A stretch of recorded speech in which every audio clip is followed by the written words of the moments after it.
game for his national team, Slovenia, and he dominated, scoring 19 points in 24 minutes. Luka looked skinny, Luka looked fast, Luka looked sharp. One NBA scout has been following Luka all summer long in Slovenia, and he said, "I think Luka Doncic will win MVP and the scoring title next NBA season. Luka is doing this for revenge." The Mavericks' reason for getting rid of him was, he can't stay in shape. He doesn't have the discipline. He can't be the face of our franchise if he's out of shape. And now Luka's showing them that I can get in shape. So now Luka Doncic, who while he was chubby, is one of the greatest basketball players we've ever seen. Now he has a chip on his shoulder. He wants to prove people wrong, and he actually got in shape. This is gonna be terrifying. Because yes, he is one of the best players even when he's out of shape. But let's be honest, rookie year Luka Doncic and his second year, we were looking at a player who was gonna be the MVP. Someone who looked like he would run the NBA for the next 10-15 years. He won Rookie of the Year, he started getting MVP votes in his second season, but he never made that next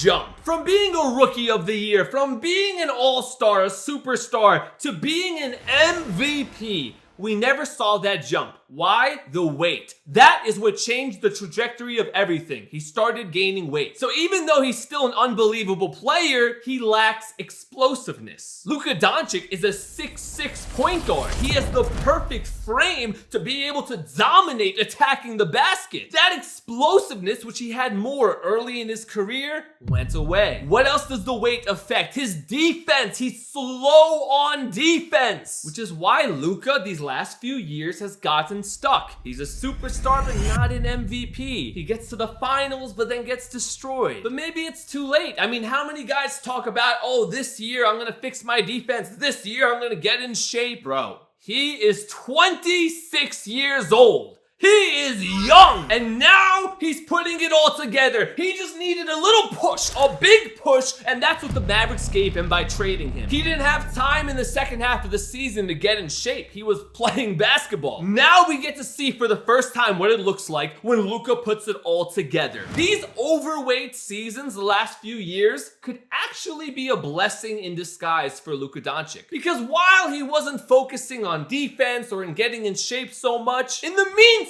he focused on being one of the best pure scorers in the NBA. His jump shot is absolutely filthy. His step back, all of his moves. He might be the most pure scorer in the NBA. Him or Shai Gilgeous, one of them. These last few years, he's worked on his vision. He's one of the best playmakers, if not the best playmaker in the NBA. Pure scoring and passing, these are skills you never forget. If you're an elite shooter at 25, you're gonna be an elite shooter at 35. Look at Kevin Durant, Steph Curry, Ray Allen. Not only did they keep that shot, they got better as time went on. If it's this good at 25, it's only gonna get better. Same thing with vision, passing the ball. Jason Kidd, Steve Nash, LeBron James, the best playmakers in NBA history. They only got better with time. They never lost that skill. So in Luka's young years, when players are usually the most explosive, the most in shape, then those players get older and then they finally learn how to shoot better. Luka has that covered, and now he gets to add explosiveness to his game. Now he gets to add defense. Now he gets to add speed.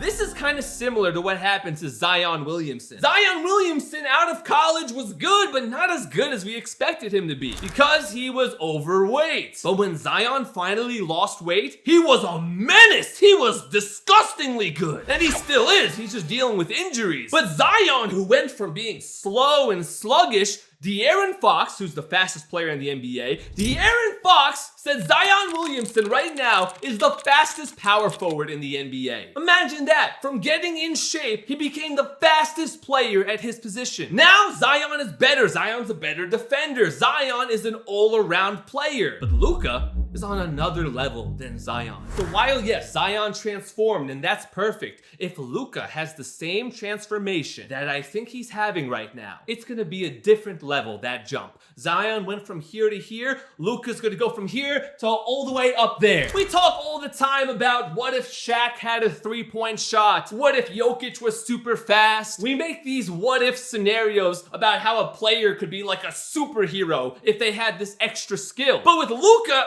it's happening. It's possible. It's in his possibility to do it. And he's doing it. And I know, listen, I know everyone loves to talk about offense, but just for 1 second, the defense, Luka, if he can go from being a D+ defender to a B+, even just a B, changes everything. When the Mavericks made it to the finals and got destroyed by the Celtics, a big reason was Luka's defense. Luka's defensive stats during that playoff run, it was the single worst defensive playoffs any NBA player in history has had. That's not me. That's the analytics saying he was breaking records for how bad his defense was. I promise you go back in time and that Luka is in shape, is a good defender, which a big part of that is being in shape to be able to keep up with the players. I promise you the Celtics don't win in 5 games. The Mavericks might win the finals or at least push that to 6-7 games. That's how important his improvement on defense will be. So what can stop Luka from this happening, from this really working out? Discipline.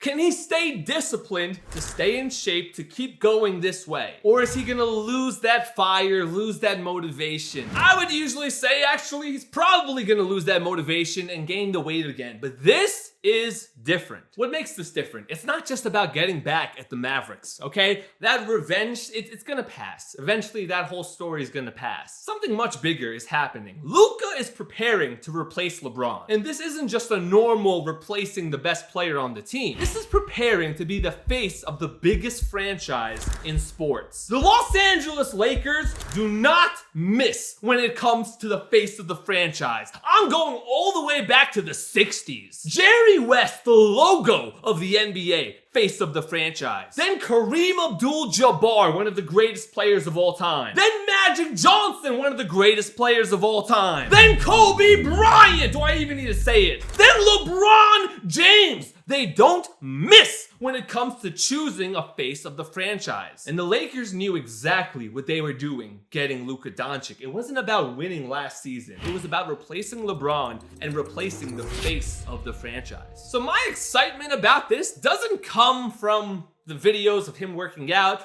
doesn't even come from that game in Slovenia. Like, that was cool. He balled out. My excitement about this comes from the Lakers trusting him. Because like I said, they don't miss. From the 60s to 2025, they have not missed with the face of the franchise. So if the Lakers trust Luka to carry that lineage, to win them a championship, because every one of those guys won the Lakers a championship, that is what gets me excited. The Lakers have never had their face of the franchise fail them. And I don't think Luka is gonna be their first failure. But what is Giannis doing? You've got to see this.